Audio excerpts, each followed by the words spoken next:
ಎಲ್ರಿಗೂ ನಮಸ್ಕಾರ. ನೀವು ನೋಡ್ತಾ ಇದ್ದೀರಾ ಸುದ್ದಿ ಸಮಯ ನ್ಯೂಸ್ ಚಾನಲ್. ಇದು ಡೆನ್ ನೆಟ್ವರ್ಕ್. ನಾನು ಮಹರ್ದಡ ಕುಳಗಿ. ಮತ್ತೆ ಒಂದಿಷ್ಟು ಹೊಸ ಸುದ್ದಿಗಳನ್ನು ತೆಗೆದುಕೊಂಡು ನಾವು ನಿಮ್ಮ ಮುಂದೆ ಬರ್ತಾ ಇದ್ದೀವಿ. ಈ ದಿನದ ಪ್ರಮುಖ ಹೆಡ್ಲೈನ್ಸ್ಗಳನ್ನು ನೋಡ್ಕೊಂಡು ಬರೋಣ.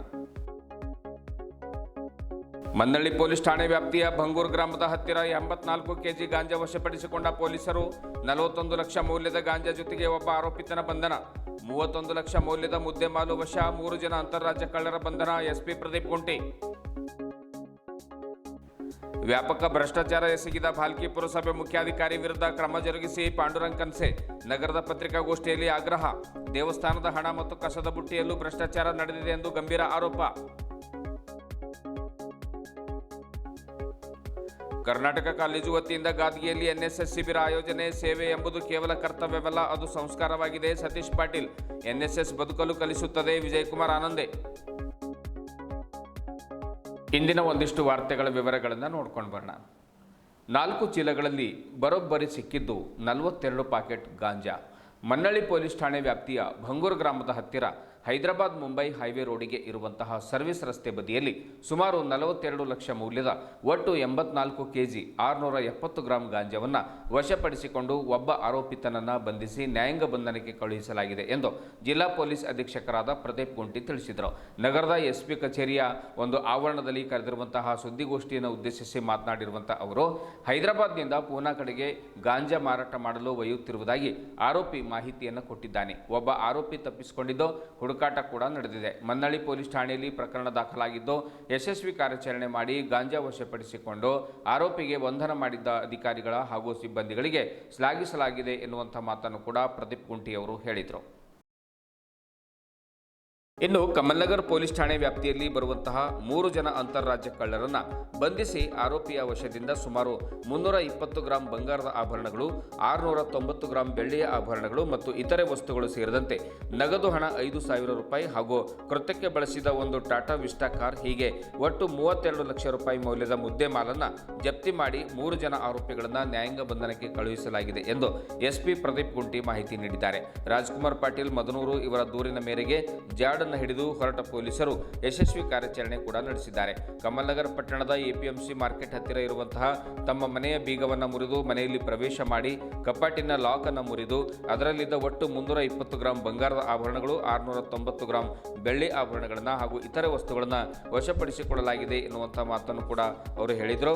ಹೀಗಾಗಿ ಈ ಒಂದು ಕೃತ್ಯವನ್ನು ಎಸಗಿರುವಂತವರಿಗೆ ಬಂಧಿಸುವುದರಲ್ಲಿ ಮತ್ತು ಆಭರಣಗಳನ್ನು ವಶಪಡಿಸಿಕೊಳ್ಳುವುದರಲ್ಲಿ ಯಶಸ್ವಿಯಾಗಿರತಕ್ಕಂಥ ಅಧಿಕಾರಿಗಳಿಗೆ ಎಸ್ಪಿ ಪ್ರದೀಪ್ ಕುಂಟಿ ಅವರು ಶ್ಲಾಘನೆಯನ್ನು ವ್ಯಕ್ತಪಡಿಸಿದ್ದಾರೆ.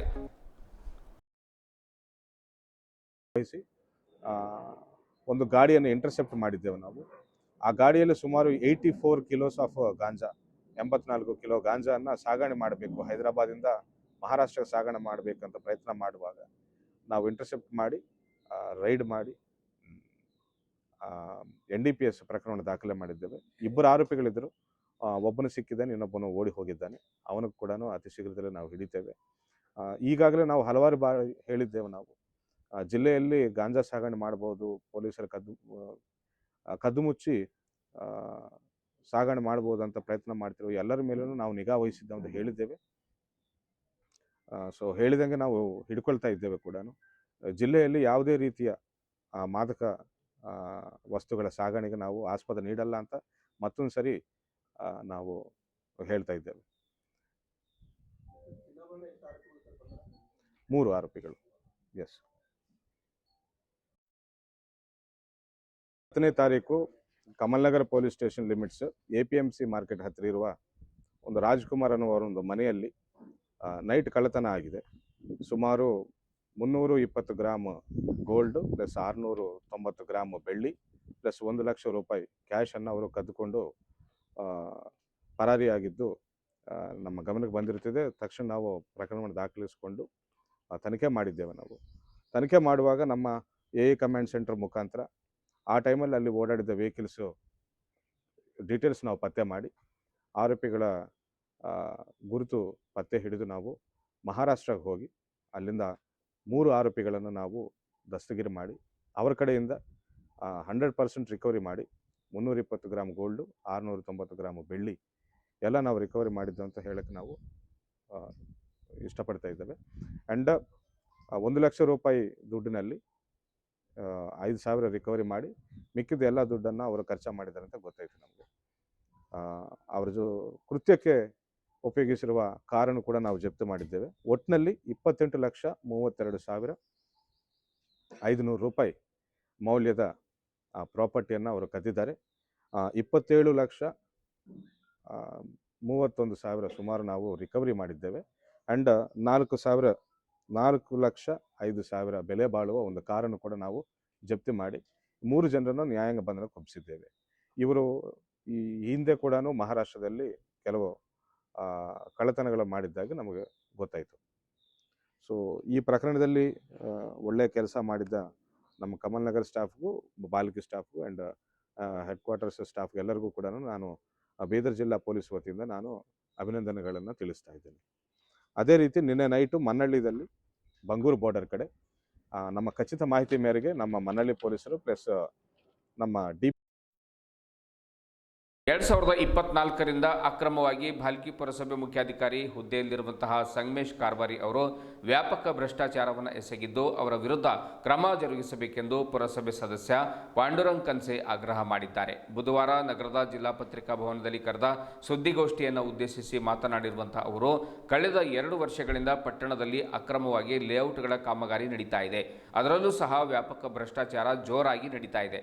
ಸಂಗಮೇಶ್ ಕಾರ್ಬಾರಿ ನಿಜಕ್ಕೂ ಮುಖ್ಯಾಧಿಕಾರಿ ಕ್ಯಾಟಗರಿಯಲ್ಲಿ ಬರೋದೇ ಇಲ್ಲ. ಅವರೊಬ್ಬ ಪರಿಸರ ವಿಭಾಗದ ಇಂಜಿನಿಯರ್ ಆಗಿದ್ದಾರೆ. ಆಗಿನ ಜಿಲ್ಲಾಧಿಕಾರಿಗಳು ಇವರನ್ನ ಮುಖ್ಯಾಧಿಕಾರಿಗಳನ್ನಾಗಿ ನೇಮಕ ಮಾಡಿರತಕ್ಕಂಥದ್ದು ನಿಜಕ್ಕೂ ಕೂಡ ದುರದೃಷ್ಟಕರ ಎನ್ನುವಂಥ ಮಾತನ್ನು ಕೂಡ ಅವರು ಹೇಳ್ತಾರೆ. ನಮ್ಮ ಓಣಿಗೆ ಸುಮಾರು 2 ಲಕ್ಷ ವೆಚ್ಚದಲ್ಲಿ 2,000 ಕಸದ ಬಕೆಟ್ಗಳನ್ನು ಕೂಡ ಕೊಡಬಹುದಾಗಿತ್ತು, ಅವು ಕೂಡ ಕೊಡಲಿಲ್ಲ. ಅದರಲ್ಲೂ ಕೂಡ ಒಂದು ಭ್ರಷ್ಟಾಚಾರವನ್ನು ಎಸಗಿದ್ದಾರೆ. ಅದರ ಹಣದಲ್ಲೂ ಕೂಡ ಅವ್ಯವಹಾರ ನಡೆದಿದೆ ಎನ್ನುವಂಥ ಗಂಭೀರ ಆರೋಪವನ್ನು ಅವರು ಮಾಡ್ತಾರೆ. ನಮ್ಮ ಏರಿಯಾದಲ್ಲಿ ದೇವಸ್ಥಾನವೊಂದಕ್ಕೆ 3,39,000 ಹಣ ಕೊಡಬಹುದಾಗಿತ್ತು. ಪುರಸಭೆ ಇಂಜಿನಿಯರ್ ಮಹಾದೇವ್ ಕೂಡ ಬಂದು ಪೂಜೆಯನ್ನು ನೆರವೇರಿಸಿದರು. ಆದರೆ ಅದಕ್ಕೂ ಕೂಡ ಹಣ ನೀಡಲಿಲ್ಲ. ಒಟ್ಟಾರೆ ಭಾಲ್ಕಿ ಪುರಸಭೆ ವ್ಯಾಪ್ತಿಯಲ್ಲಿ ಹಲವು ಕಾಮಗಾರಿಗಳಲ್ಲಿ ವ್ಯಾಪಕ ಭ್ರಷ್ಟಾಚಾರ ನಡೀತಾ ಇದ್ದು ಕೂಡಲೇ ಮುಖ್ಯಾಧಿಕಾರಿ ಕಾರ್ಬಾರಿ ಅವರನ್ನ ಸೇವೆಯಿಂದ ಅಮಾನತುಗೊಳಿಸಬೇಕು. ಕಳೆದ 2 ವರ್ಷಗಳಿಂದ ಪುರಸಭೆ ವ್ಯಾಪ್ತಿಯಲ್ಲಿ ನಡೆದಿರುವಂತಹ ಹಗರಣಗಳ ಸಮಗ್ರ ತನಿಖೆ ನಡೆಸಿ ತಪ್ಪಿತಸ್ಥರ ವಿರುದ್ಧ ಕ್ರಮ ಜರುಗಿಸಬೇಕೆಂದು ಕನ್ಸೆ ಒತ್ತಾಯ ಮಾಡಿದ್ದಾರೆ. ಯುವ ಕ್ರಾಂತಿ ಸಂಘಟನೆ ಅಧ್ಯಕ್ಷ ಸಂಗಮೇಶ್ ಭೂರೆ, ಭಾಲ್ಕಿ ಮುಖಂಡರಾದ ವೈಜನಾಥ್ ಚಿಂಚೋಳೆ, ಗಣಪತರಾವ್ ಕಳಸದಾಳ್ ಹಾಗೂ ಇತರರು ಪತ್ರಿಕಾಗೋಷ್ಠಿಯಲ್ಲಿ ಹಾಜರಿದ್ದರು. ನಾನು ಪಾಂಡುರಂಗ್ ಕನ್ಸೆ ಪುರಸಭೆ ಸದಸ್ಯನಿದ್ದೇನೆ. ನಮ್ಮದು ಬಾಲ್ಕಿಯಲ್ಲಿ ಒಂದು ಲೇಔಟ್ ಮಾಡಿಸಿನಿ 2 ಎಕರೆ 2000 ಇಸ್ವಿಯಲ್ಲಿ 33 ಪ್ಲಾಟ್ಗಳು ನಾನು ಮಾರಿದ್ದೇನೆ. 34ನೇ ಪ್ಲಾಟ್ ಇತ್ತು. ಮತ್ತು ನಮ್ಮದು DC ಅವರಾಗಲಿ, ಚೀಫ್ ಆಫೀಸರ್ ಆಗಲಿ ಮತ್ತು AC ಅವರಿಗಾಗಲಿ ಮೂಗರಿಗೂ ಅಪ್ಲಿಕೇಶನ್ ಕೊಟ್ಟಿನಿ. ಅಲ್ಲಿ ರೋಡ್ ಎಲ್ಲಿದೆ ಪ್ಲಾಟ್ ಹೊಂಟಿದೆ, ಪ್ಲಾಟ್ ಎಲ್ಲಿದೆ ಅಲ್ಲಿ ರೋಡ್ ಹೊಂಟಿದೆ. 3 ಹಿಂಗೆ ರೋಡ್ಗಳಲ್ಲಿ ಮ್ಯಾಚ್ ಮತ್ತು ಕಾಲೋನಿ ಇದೆ. ಅದರ ಬಾಜುನಲ್ಲಿ 44 ಮನೆಗಳಿಗೆ ಒಂದೇ ಒಂದು ಹಾದಿ ಇದೆ. ಇದು ಪ್ಲಾಟ್ ಜಾಗ ರೋಡ್ ಮಾಡಿ ಅಂತ ಎಲ್ಲೋ ಅಪ್ಲಿಕೇಶನ್ ಕೊಟ್ಟು ಟ್ಯಾಕ್ಸ್ನು ತುಂಬಿನಿ ಅಮರ್ ಮಠಪತಿ ಅವರಿಗೆ. ಮತ್ತು ಅವರು TMCದವ್ರಿಗೆ ಕಳಿಸಿದರು. ನಂತರ 18 ಫೆಬ್ರವರಿಗೆ ಟ್ಯಾಕ್ಸ್ ತುಂಬಿನಿ. 3 ಫೆಬ್ರವರಿ ಅವರೆಲ್ಲ ಎನ್ಕ್ವೈರಿ ಮಾಡಿ ಹಾಕ್ಯಾರ ಆನ್ಲೈನ್ನಲ್ಲಿ. ಮತ್ತು ಲಾಸ್ಟ್ ಚೀಫ್ ಆಫೀಸರ್ ಲಾಗಿನ್ಗೆ ಹೋಗೋಣ ಅವರು ಇದು ಮಾಡ್ಯಾರ, ರಿಜೆಕ್ಟ್ ಮಾಡ್ಯಾರ.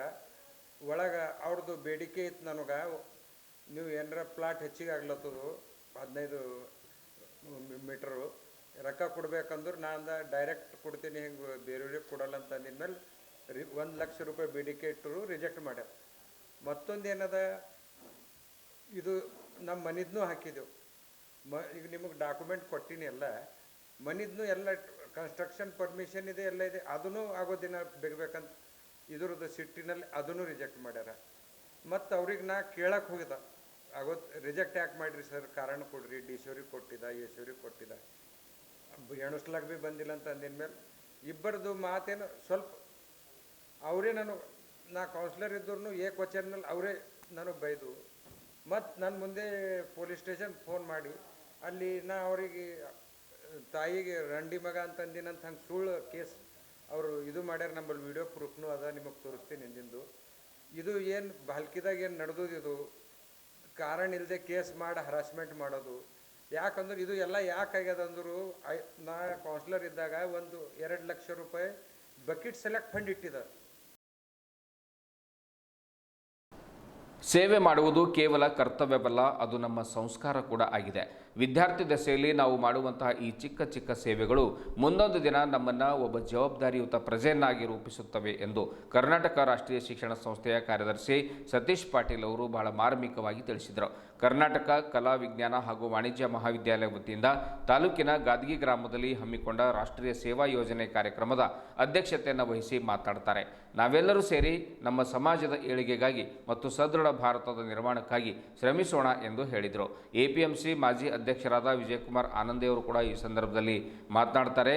ರಾಷ್ಟ್ರೀಯ ಸೇವಾ ಯೋಜನೆ ವಿದ್ಯಾರ್ಥಿಗಳಲ್ಲಿ ಸೇವಾ ಮನೋಭಾವನೆಯನ್ನು ಬೆಳೆಸುತ್ತದೆ, ವಿನಯದಿಂದ ಬದುಕಲಿಕ್ಕೆ ಕಲಿಸುತ್ತದೆ, ದೇಶಭಕ್ತಿಯನ್ನು ಮೂಡಿಸುವುದರ ಜೊತೆಗೆ ಬದುಕುವ ಕಲೆಯನ್ನು ಅದು ಕಲಿಸುತ್ತದೆ ಎನ್ನುವಂಥ ಮಾತನ್ನು ಕೂಡ ಅವರು ಹೇಳ್ತಾರೆ. ಇದೇ ವೇಳೆ ಕರ್ನಾಟಕ ರಾಷ್ಟ್ರೀಯ ಶಿಕ್ಷಣ ಸಂಸ್ಥೆ ಜಂಟಿ ಕಾರ್ಯದರ್ಶಿ ಶಿವಾನಂದ್ ಗಾದ್ಗೆ ವಿದ್ಯಾರ್ಥಿಗಳಿಗೆ ಎನ್ಎಸ್ಎಸ್ ಕುರಿತು ಧ್ಯೇಯವಾಕ್ಯ ಕುರಿತು ವಿವರವಾಗಿ ವಿದ್ಯಾರ್ಥಿಗಳಿಗೆ ಮನಮುಟ್ಟುವಂತೆ ಹೇಳ್ತಾರೆ. ಪ್ರಾಂಶುಪಾಲರಾದ ಸೋಮನಾಥ್ ಬಿರಾದರ್, ಸಂಜೆ ಕಾಲೇಜಿನ ಪ್ರಾಂಶುಪಾಲರಾದ ಅಶೋಕ್ ಹುಡೇದ್, ವಾಣಿಜ್ಯ ವಿಭಾಗದ ಮುಖ್ಯಸ್ಥ ಶಶಿಧರ್ ಪಾಟೀಲ್, ದೈಹಿಕ ನಿರ್ದೇಶಕ ಮಾದಯ್ಯಸ್ವಾಮಿ, ಗ್ರಂಥಪಾಲಕ doctor Somanath Mudda, NSS A ಘಟಕದ ಅಧಿಕಾರಿ ಡಾಕ್ಟರ್ ದಿಲೀಪ್ ಮಾಲೆ, ಎನ್ಎಸ್ಎಸ್ ಬಿ ಘಟಕದ ಅಧಿಕಾರಿ ಪರಮೇಶ್ವರ ದುಬ್ಬಲಗುಂಡೆ, ಆನಂದ್ ಮಾಳಗೆ, ಕುಮಾರಿ ಬ್ಲೆಸ್ಸಿ ರಾಣಿ ಸೇರಿದಂತೆ ಗ್ರಾಮದ ನಿವಾಸಿಗಳು 100ಕ್ಕಿಂತ ಹೆಚ್ಚು ಕರ್ನಾಟಕ ಕಾಲೇಜಿನ ಒಂದು ಎನ್ಎಸ್ಎಸ್ ವಿದ್ಯಾರ್ಥಿಗಳು ಈ ಸಂದರ್ಭದಲ್ಲಿ ಉಪಸ್ಥಿತರಿದ್ದರು. ಇನ್ನು ಅನೇಕ ವಿಷಯಗಳ ಕುರಿತು ವಿದ್ಯಾರ್ಥಿಗಳಿಗೆ ಎನ್ಎಸ್ಎಸ್ ಮಹತ್ವವನ್ನು ಕುರಿತು ತಿಳಿಸಿಕೊಡಲಾಯಿತು.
ಇದುವರೆಗೂ ಸುದ್ದಿ ಕೊಟ್ಟಿರುವ ನಾನು ಮಹರ್ದರಾಕುಳಿಗೆ ಮತ್ತೆ ಮುಂದಿನ ವಾರ್ತೆಗಳೊಂದಿಗೆ ಭೇಟಿಯಾಗೋಣ. ವಂದನೆಗಳು.